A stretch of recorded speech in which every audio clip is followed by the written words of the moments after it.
Hi friends, episode review చూద్దాము. దాంట్లో చాలా విషయాలు ఉన్నాయి. మరి భరణి గారు వెన్నుపొడి పొడిచాడా ఇమ్మానియేలు, మరి అమ్మ ఏమో నామినేట్ చేస్తే కొడుకేమో బయటికి పంపించాడు భరణి గారిని. భరణి గారు బాధ అంతా కూడా ఇమ్మానియేల్తో చెప్పుకోవడం తప్ప, అది ఒక ఆయుధంగా మలుచుకొని భరణి గారికి ఎవిక్షన్ పాస్ అనేది ఉపయోగించలేదా? నేను రీజన్ అదే చెప్తున్నాడు. నెక్స్ట్ వచ్చి బాండింగ్స్ ఎవరికి లేవా, లైవ్లో ఎవరినెవరిని ఓదారుస్తున్నారు, నాన్న ప్లేస్ ఎవరు తీసుకున్నారు అక్కడ తనుజ దగ్గర, దివ్య ఎవరిని క్వశ్చన్ చేసింది, ఆన్సర్ ఎలా వచ్చింది, అమ్మ కొడుకులు ఏం ప్లాన్ చేస్తున్నారు, ఇవన్నీ కూడా మనం మాట్లాడుకుందాం. ఫస్ట్ టైం మన ఛానల్ చూస్తున్నారు, సబ్స్క్రైబ్ చేయండి, లైక్ చేయండి, షేర్ చేయండి. దీపావళి రోజున సబ్స్క్రైబ్ చేయండి, లైక్ చేయండి. అందరికీ దీపావళి శుభాకాంక్షలు, మీకు మీ ఫ్యామిలీ అందరికీ, మాకు మా ఫ్యామిలీ తరఫున. Okay friends, thank you. ఇక్కడ నిన్న కొంచెం చేదు లడ్లు తినిపించారు కదా, దాంట్లో ఇమ్మానియేల్ వెళ్ళి తనుజాకి లడ్డిచ్చాడు. ఇమ్మానియేల్ తనుజాకి చేదు ఇవ్వడానికి ఏం రీజన్ చెప్తున్నాడు, నాకు వెన్నుపోట పొడిచింది అన్నాడు. వెన్నుపోట అదొకటాను. Night time Emmanuel, demon, Rithu Emmanuel దగ్గర ముచ్చట్లాడుతుంటే తనుజ పెద్దగా అరిసింది. ఆ గట్టిగా అరుస్తావేందని తెల్లారి అడిగాడు. తెల్లారి అడిగినప్పుడు మరి మాకు డిస్టర్బెన్స్గా ఉంది, అందుకే అరిసి నిద్ర పడుతుంది, అప్పుడు మీరు అరుస్తున్నారంటే అప్పుడు బిగ్ బాస్ చెప్పాడు. బిగ్ బాస్ ఇమ్మానియేల్ గుసగుసలాడొద్దని చెప్తేనే తనుజ లేచి అరిసింది తప్పితే బిగ్ బాస్ చెప్పకుండా తనుజ ఓన్గా లేచేం అరవలు అక్కడ. అప్పుడు 2 సార్లు చెప్పాడండి బిగ్ బాస్. మరి బిగ్ బాస్ను కదా అరవాల్సింది ఇమ్మానియేల్, తనుజను ఎందుకు అరుస్తున్నాడు? తెల్లారి వచ్చి తనుజ నువ్వు నన్ను ఎందుకు అరిసావు పెద్ద రాత్రి వచ్చి అంటాడు. నా నిద్ర పడుతుంది, నాకు డిస్టర్బెన్స్ కలిగింది, అరిసాను అన్నది. వాళ్ళు వెళ్ళమన్నాను అప్పటికే నేను అయినా ఉండారంటే వాళ్ళనది, వాళ్ళు కదా నేను డిస్టర్బెన్స్ కలిగేసింది అక్కడ. బిగ్ బాస్ నీకు నీ పేరు చెప్పడానికి కానీ తనుజ అరవడానికి కానీ వాళ్ళు కదా కారణం, వాళ్ళని కదా నువ్వు కోపడాల్సింది, వాళ్ళు కదా వెన్నుపోటు పొడిచింది నీకు. మరి బిగ్ బాస్ చెప్పిన దానికి తనుజ చేసిన దానికి తెల్లారేమో వాళ్ళు వచ్చారు నాదేముంది అంటావేంది? మరి బిగ్ బాస్ చెప్పొచ్చు కదా నాదేం లేదు, బిగ్ బాస్ వాళ్ళు వచ్చారు అందుకే నాకు నిద్ర డిస్టర్బెన్స్ కలిగిందని చెప్పొచ్చు కదా. అది వచ్చినందుకు తనుజను తప్పుపట్టి మాట్లాడాడు. తనుజ వెళ్ళిన తర్వాత ఏమంటాడు, నేను సమయం వచ్చినప్పుడు చూస్తా అని అన్నాడు ఇమ్మానియేల్. అంటే ఫ్రెండ్లీ నేచర్ ఉంది, ఇది కూడా ఉంది, వెనక బ్యాగ్ పిచ్చింగ్ కూడా ఉంది. నెక్స్ట్ ఏమైనా తంజన వెళ్ళిపోయింది, అది కోపంతో వెళ్ళిపోయాడు. అది దృష్టిలో పెట్టుకొని అది చెప్తూ అక్కడ చేదు లడ్డు ఇచ్చాడు. సరే, అంతవరకు ఓకే. నెక్స్ట్ దివ్య వచ్చి మాధురికి లడ్డిస్తూ ప్రధానికి పాయింట్ అవుట్ చేస్తుందంటే ఆ కర్రీ గొడవలు జరిగిన వాళ్ళకి దానికి లడ్డు ఇచ్చింది. నెక్స్ట్ తనుజ కళ్యాణ్కి ఇస్తూ నేనేంటో కళ్యాణ్కి క్లారిటీ ఉంది, కళ్యాణ్ ఏంటో నాకు క్లారిటీ ఉంది, మేమిద్దరం ఏంటో ఆడియన్స్ క్లారిటీ ఉందంటే వాళ్ళు స్కోర్ ఇచ్చారు కదా 50-50గా, అందుకని స్కోర్ ఇచ్చారు కాబట్టి వాళ్ళకి క్లారిటీ ఉంది అని థర్డ్ పర్సన్ ఏం చెప్పినా నువ్వు వినకు అని అంటుందంటే. ఎందుకంటే అక్కడ వీడియో చూపించారు తనుజాకి, వీడియోలో మాధురి గారు, రమ్య వీళ్ళందరూ మాట్లాడుకుంటున్నారు కదా, కళ్యాణ్ ఇట్లానే మాట్లాడుకుంటున్నారు కదా, తనుజ తెలిసి కూడా చేతులు వేయించకూడదు అన్నారు. దాని గురించి ఎవరేం చెప్పినా నేను వద్దు, మన ఫ్రెండ్లీగా ఉందాము, ఇంకా నేను అక్క తమ్ముడు అనలేదు. ఇప్పుడు దాకా ఆ ట్రాక్ని నడిపోయిన అక్క తమ్ముడు మరీ చనాలంగా ఉంటుంది, ఎట్లా రీతు ప్రశాంత్ లాగా ఉంటుంది, దరిద్రంగా ఉంటుంది. అందుకని ఫ్రెండ్లీగా ఉంటూ ముందుకు కొనసాగితే పర్లేదు. అది అందరి ఫ్రెండ్లీగా ఉందాం మనం, ఎవరేం చెప్పినా వెనకని ఒక సజెషన్ అయితే కళ్యాణ్కి ఇచ్చింది. మరి ఇక్కడ కళ్యాణ్ ఏం చేస్తాడు చూడాలి. మరి అయితే ఇక్కడ ఇచ్చిన స్ట్రోక్ అయితే కళ్యాణ్ బాగానే ఉంది, వీడియో చూపించడం వల్ల ఆ చేతులు వేయటం, అవి రుద్దటం, భుజాన్ని నొక్కడం మాత్రం ఆపుతాడు, ఖచ్చితంగా ఆపుతాడు. ఎందుకంటే రమ్య వీళ్ళు ఉన్నారు కదా, ఏ పాయింట్ పట్టుకొని నామినేట్ చేస్తాడని కొంచెం భయం అనేది ఉంటుంది, అనకపోయినా ఆ భయం అనేది ఉంటుంది. ఈ చేతులు వేయటాలు, చేతులు నొక్కటాలు, ఓదార్పు యాత్రలు అనేది బంద్ చేస్తాడు అనుకుంటున్నాను నేను కళ్యాణ్. ఓకే, ఇదైతే స్ట్రోక్. నెక్స్ట్ ఆ గేమ్లు ఆడారు సరదాగా, పండగ రోజు అందరిని ఖుషి చేశారు. వీడియోలు వచ్చినాయి, సంజన పిల్లలు ఇద్దరు చాలా ముద్దుగా ఉన్నారు. పిల్లలు ఏడ్ చేసింది పిల్లల్ని చూడంగానే. అక్కడ ఇమ్మానియేల్ ఏమో బాగా ఆడుతున్నామని వాళ్ళ తమ్ముడు బూస్ట్ ఇచ్చేసాడు. అట్లా డెమాన్కి వచ్చిందంట, వాళ్ళ అమ్మ పాపం ఏడుస్తూ మాట్లాడుతుంది. ఎట్లా దూరంగా ఉన్నారు కాబట్టి బాధే కదా. అట్లా కళ్యాణ్కి వాళ్ళ అమ్మ వీడియో కాల్ ఇవన్నీ కూడా బాగానే ఉన్నాయి. పండగ రోజు పాపం వాళ్ళని కనపడటం, అమ్మ నాన్నతో మాట్లాడుకోవడం బాగానే ఉంది. నెక్స్ట్ వచ్చి ఇమ్మానియేల్ గారు భరణిని నామినేట్ చేయడం అస్సలు నచ్చలేదు. నామినేట్ చేయడం అంటే ఎట్లా అంటే పౌరాస్త్రం ఉపయోగించకపోవడానికి కారణం ఏంటంటే 2 వారాల ఆట ఉంది కానీ తర్వాత నాకు ఆట కనిపించలేదు భరణి అన్నది, అందుకని నేను ఉపయోగించను, రాముకు ఉపయోగిస్తాను అన్నాడు. రాము ఆట ఏం చూశాడు 2 వారాల తర్వాత? రాముతో పాటే సమానంగా రెడ్ టీంలో ఆడాడు కదా భరణి గారు కూడా. మరి రెడ్ టీంలో ఆడినా కూడా ఫస్ట్లో ఉన్నాడు కదా, హౌస్లో సేవ్ అయ్యి కూడా ఫస్ట్లోనే సేవ్ అయ్యారు కదా. మరి రాము కంటే భరణి తక్కువ ఆడింది ఏంది అంటే భరణి గారు ఏదైనా బాధ వచ్చినా, ఇప్పుడు తనుజ దివ్య వచ్చిన దగ్గర నుంచి మీ చెల్లి వచ్చింది కానీ తనుజ దూరం ఉండటం, బాధపడటం, అది ఆయన భరించలేకెళ్ళి ఇమ్మానుయేల్ అని కొంచెం ఫ్రెండ్లీగా ఉంటాడు కాబట్టి అన్నాను అనుకుంటా ఇమ్మానుయేల్తో షేర్ చేసుకునేవాడు. అక్కడ ఎవరి బాధలైనా ఒకడొకరు షేర్ చేసుకుంటారు కదా, షేర్ చేసుకునేవాడు. దానికి ఏదైనా సొల్యూషను ఇమ్మానుయేల్ చెప్పాడు ఇలా చేయన్న అనేవాడు, అలా చేసేవాడు. అట్లాగే దివ్య అప్సెట్ అయినా మళ్ళీ ఇమ్మానుయేల్ చెప్పేవాడు, ఇమ్మానుయేల్ మళ్ళీ ఏదో సొల్యూషన్ చెప్పాడు.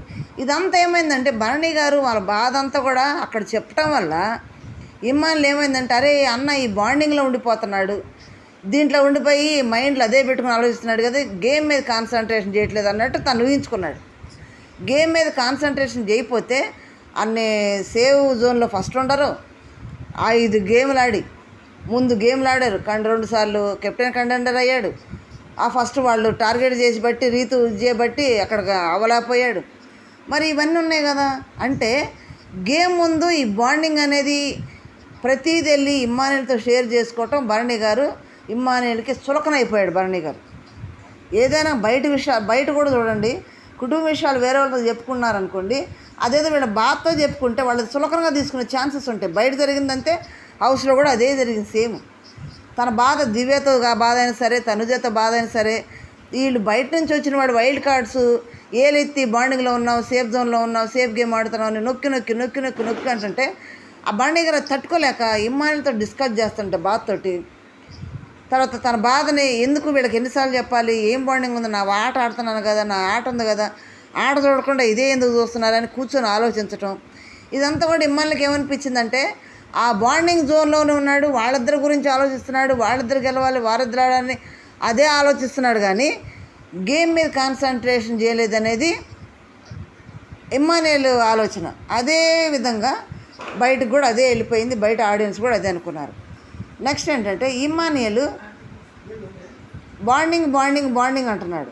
ఇమ్మానుయేల్కి బాండింగ్ లేదా? ఇమ్మానుయేల్కి బాండింగ్ లేదా? వాళ్ళ అమ్మ బాండింగ్ లేదా?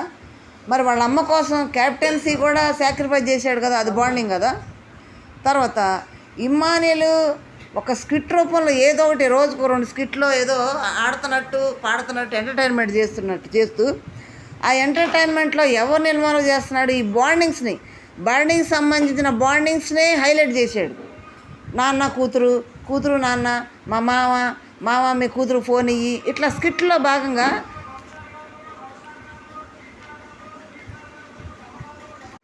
వీళ్ళ బాండింగ్లో హైలైట్ చేశాడు. ఈ హైలైట్ చేయడం వల్ల జనం ఏం చేస్తారు, ఆ ఎంటర్టైన్మెంట్ చూస్తూ ఎంటర్టైన్మెంట్ వచ్చిన మాటలే బ్రెయిన్కి ఎక్కించుకున్నారు.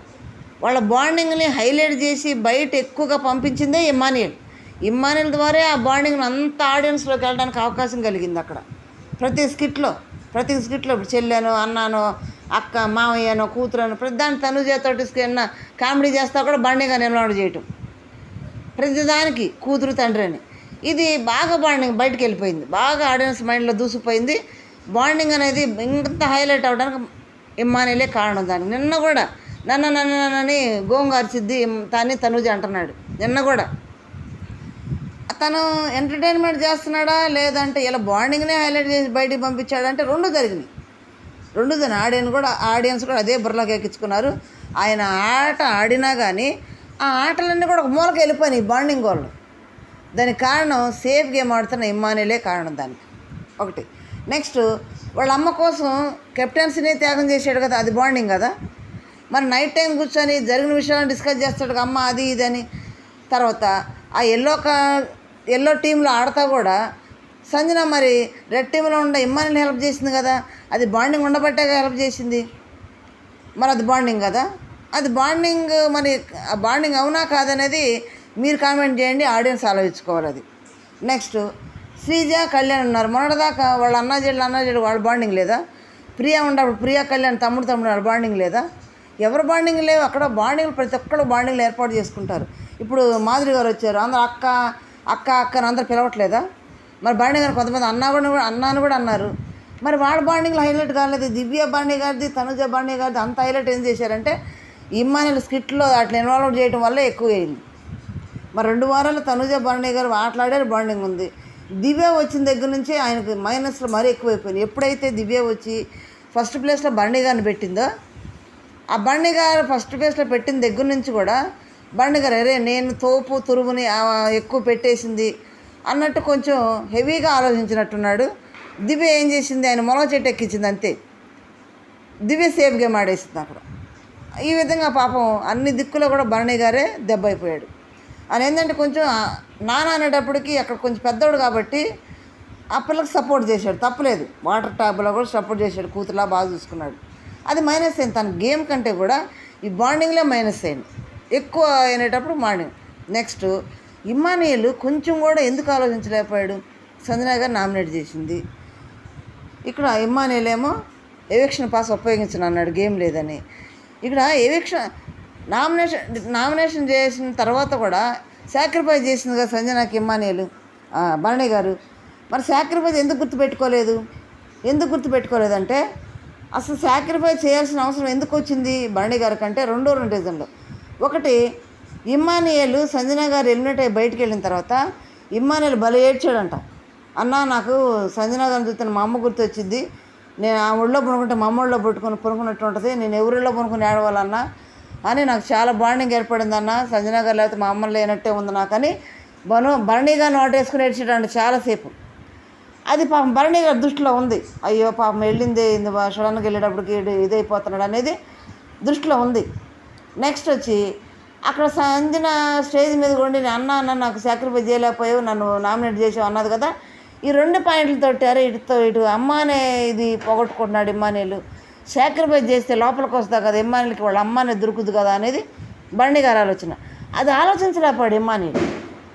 అది ఆలోచించలేక భరణి గారు గేమ్ కనపడలేదు. మరి సాక్రిఫైస్ చేసిన కూడా మర్చిపోయాడు. తనకు వాళ్ళ అమ్మ కావాలి అనేది ఆలోచించి వెనక్కి తీసుకొచ్చిన సంగతి మర్చిపోయాడు. ఆ సాక్రిఫైస్గా ఆ హెల్ప్ అంతా కూడా మర్చిపోయి ఇక్కడ డ్రాముకి నేను చేస్తాను, భరణికి చేయను అన్నాడు.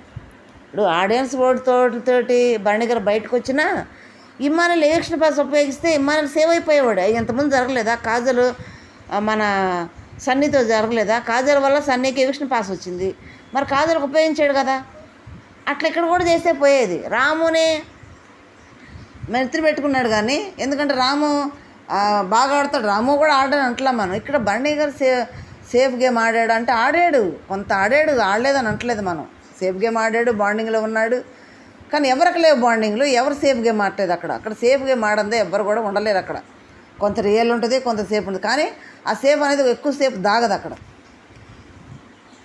ఇది కొంచెం ఆలోచన బాగుండేది ఇమ్మానియల్ అయితే ఇక్కడ మాత్రం భరణి గారికి నమ్మించి మోసం చేయాలి. అప్పటికి భరణి గారు కూడా లైవ్లో అడిగాడు, ఇమ్మానియల్ నేను కానీ దివ్య కానీ ఇక్కడ కూడా భరణి గారు దివ్య గోలే నామినేషన్ జోన్లోకి వెళ్ళి ఉంటే లాస్ట్లో మా ఇద్దరికి ఏమైనా హెల్ప్ చేయగలవా అని ఎవిక్షన్ పాస్ ఉపయోగించగలవా అని అడిగారు. అప్పటికే అందరూ బెల్లం చుట్టేలాగా ఇమ్మాని చుట్టూ తిరుగుతున్నారు, అందరూ అడిగారంట కూడా. అంటే నమ్మకం ఇవ్వలేకపోయాడంట. అంటే అప్పటికే నాకు గేమ్ కనిపించట్లేదు అని కూడా అన్నాడంట. అప్పుడు కూడా గేమ్ కనిపించట్లేదు అంటే భరణి గారు ఇమ్మానియల్ ఒపీనియన్ ఏంటంటే ఓపెన్గా ఎక్కువ చెప్పలేదు కానీ దివ్య దగ్గరే ఉంటున్నాడు, దివ్య చుట్టూ తిరుగుతున్నాడు అనేది అందరూ ఒపీనియన్ కూడా. తనుజ కంటే కూడా దివ్య చూసిన దగ్గర నుంచి అది హౌస్ అందరికి ఉంది. అది ఇమ్మానియల్ రూపంలో వెన్నుపోటు రూపంలో భరణి గారు బయట రావాల్సి వచ్చింది. భరణి గారు ఇమ్మానియల్ నమ్మాడు, చాలా నమ్మి అన్ని విషయాలు షేర్ చేసుకున్నాడు. అది అతను ఆసరాగా తీసుకొని తక్కువ చేసుకొని తేలిగ్గా తీసుకొని భరణి గారిని బయటికి పంపించాడు.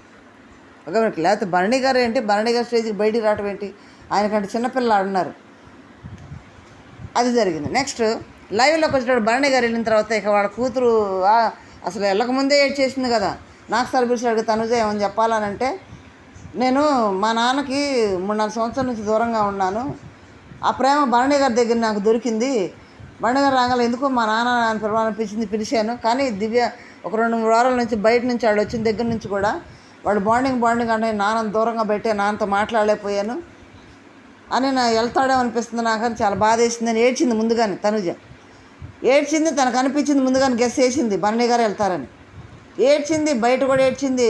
భరణి గారు వెళ్ళిపోయినాక కూడా బాగా ఏడుస్తుంటే మాధురి గారు ఎంటర్ అయ్యారు అక్కడ. మీ నాన్న వెళ్తే ఏమి, మీ అమ్మని నేను లేనా అనే డైలాగ్ అక్కడ వాడింది మాధురి గారు. అంటే అక్కడ పాపం నాగ్ సార్ చెప్పిన గైడ్లైన్స్ అన్నీ కూడా మాధురి గారు పాటిస్తున్నట్టున్నారు. పాటిస్తేనే మంచిదిలే, ఎందుకంటే బయట ఉండేట్టు అవసరం ఉండదు, అందరూ ఒకలాగా ఉంటారు కాబట్టి.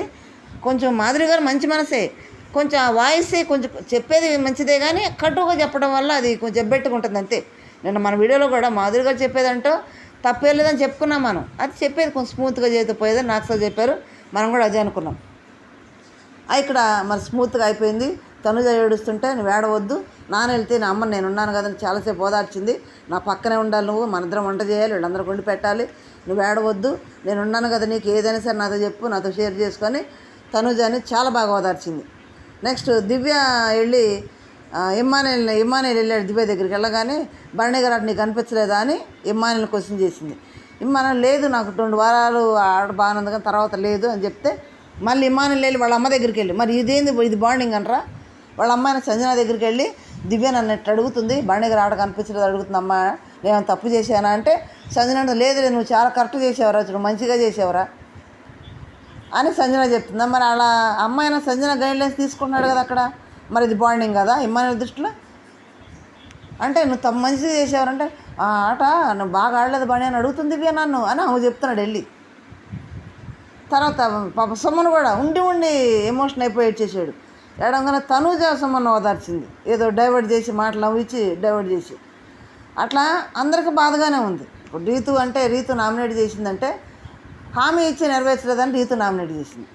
ఆ విధంగా ఏదైనా చూసినా కానీ భరణి గారు ఆడిన దృష్టిలో ఓటింగ్ పడే ఛాన్స్ లేదు కూడా బయటికి వెళ్ళిపోయాడు. లైవ్లో అయితే బేపచ్చమని ఏడుపులు ఏడ్చారు, క్లారిటీ లేదు కానీ వాళ్ళు అదే వెళ్ళాడని ఎమోషనల్ ఏడ్చారులే బాగా. కానీ ఈ 5-6 వారాలకు కానీ ఎవరు వెళ్తే కూడా అంత ఓవర్ ఎవరు ఏడవలేదు. భరణి గారు వెళ్తేనే చాలా ఏడ్చారు, బాగా ఏడ్చారు.